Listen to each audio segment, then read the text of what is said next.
Alors, nous entendons souvent dire que l'union fait la force. Pensez-vous que l'idée de créer un point d'union entre les ministères, plus précisément les églises évangéliques, serait d'abord possible? Et ensuite, quelle serait son influence sur l'évolution de l'évangile, particulièrement au Bénin? En réalité, si nous travaillons pour la même cause, il n'est pas bienséant de constater qu'on se bat. Si nous nous battons, ça veut dire qu'en réalité, on ne travaille pas pour la même cause, n'est-ce pas? Pourquoi Jésus disait, celui qui n'est pas contre nous est avec nous. Est d'accord? Donc si moi, je sais que je suis un ministre de l'évangile et que mon but, mon objectif, est de pouvoir gagner les âmes, les former, les préparer, qu'elles soient sanctifiées, prêtes pour l'enlèvement. Si c'est mon but, et que mon frère à côté aussi, c'est le même but qu'il a, l'autre frère là-bas, c'est le même but, l'autre soeur, c'est le même but, même tout, nous tous, c'est le même but que nous poursuivons. Si nous ne poursuivons pas des intérêts personnels, égoïstes, égocentriques, il n'est pas possible qu'on se batte. C'est là le problème. Et le Seigneur Jésus dit quoi?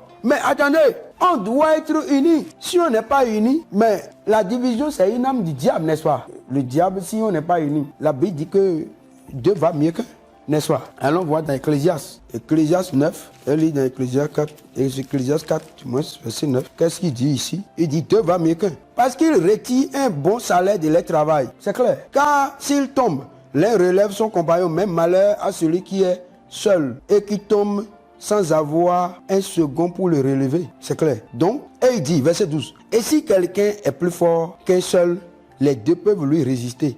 Et la corde à trois fils ne se rompt pas facilement. C'est clair. Donc, ça, c'est l'avantage de l'union, n'est-ce pas, que nous voyons là. Allons voir encore dans Matthieu au chapitre 18, que le Seigneur nous dit là-bas. Matthieu au chapitre 18.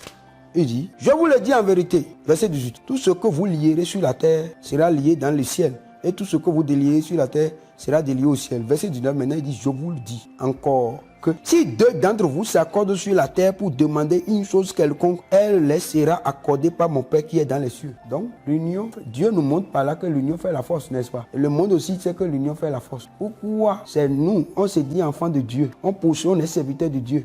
Comment on peut être en train de servir la même personne, le même maître, et on va se battre si tant est que c'est le même maître qu'on est en train de servir vraiment, si on n'est pas en train de nous servir nous-mêmes, notre ego. C'est pour cette raison que Jésus va dire dans Matthieu 16, verset 24, si quelqu'un veut venir après moi, qu'il renonce à lui-même. Parce que si vous n'avez pas renoncé à vous-même avant de dire que vous voulez suivre Jésus, c'est normal que vous vous battiez. Parce que si c'est pour Jésus que vous êtes en train de travailler et que votre moi là est mort, vous n'avez plus un intérêt égoïste personnel à défendre. Puisque vous ne défendez plus ça, mais votre frère, ça veut dire quoi? Si mon frère là-bas, il fait quelque chose qui arrange le royaume, qui permet que les âmes soient sauvées et qu'il prêche le vrai évangile, il n'y a pas de problème. Non, on est amis. Donc on ne peut pas être divisé. Donc c'est là où on va faire la force. Donc le problème, et d'ailleurs, moi, je vais vous dire, quand on dit que le corps de Christ est divisé, peut-être dans la réalité, le corps de Christ est divisé, mais la réalité n'est pas la vérité. Dans la vérité, c'est que le vrai corps du Christ, c'est quoi? Le vrai corps du Christ, ce n'est pas les bâtiments ou les dénominations que nous voyons partout là. Ce n'est pas ça le vrai corps du Christ. Le vrai corps du Christ, c'est l'ensemble de tous ceux-là qui ont été régénérés par la parole vivante et permanente de Dieu. L'évangile du salut, c'est tous ceux-là qui ont été régénérés et qui ont le Saint-Esprit en eux, qui ont pour la vision le ciel.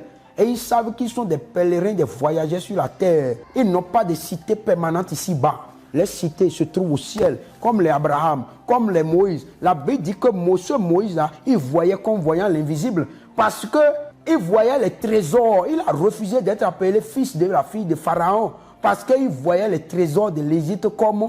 Il voyait les souffrances du moins de Christ comme un trésor, une richesse plus grande que les trésors de l'Égypte. C'est pourquoi il a préféré être maltraité avec ses frères. La Bible dit quoi? Parce qu'il avait les regards fixés sur la rémunération. Alors, si quelqu'un a les regards fixés sur la rémunération, cette rémunération c'est le ciel, il n'est pas possible qu'il se mette à se bagarrer.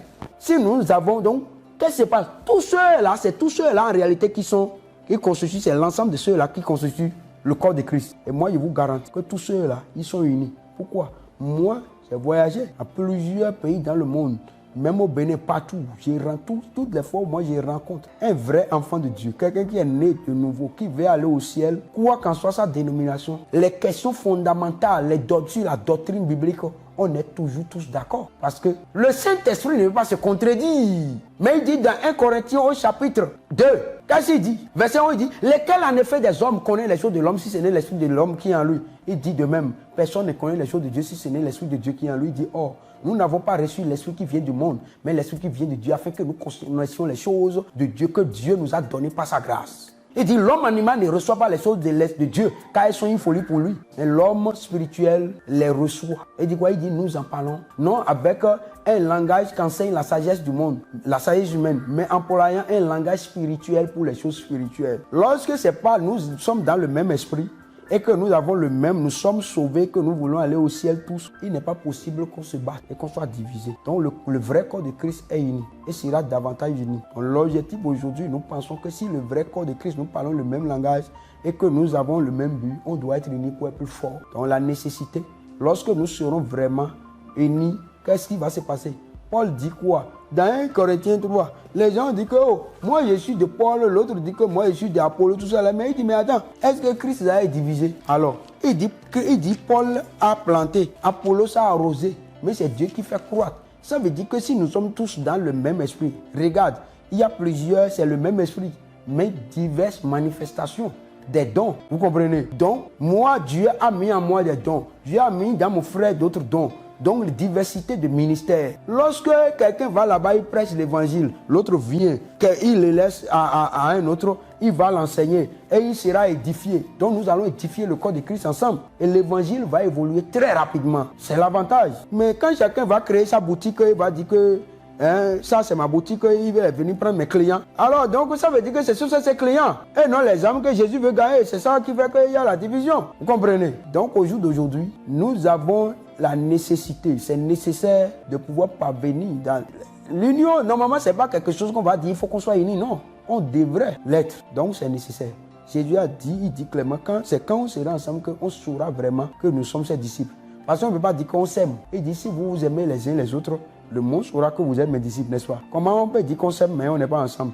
Vous avez déjà vu des gens qui s'aiment mais qui ne sont jamais ensemble, qui se battent? Non. Que le Seigneur relève son église. L'église est malade. Et c'est cette maladie que nous constatons. Et ça crée en nous une satisfaction, une rage, donc une révolution pour que les choses changent. Et pas la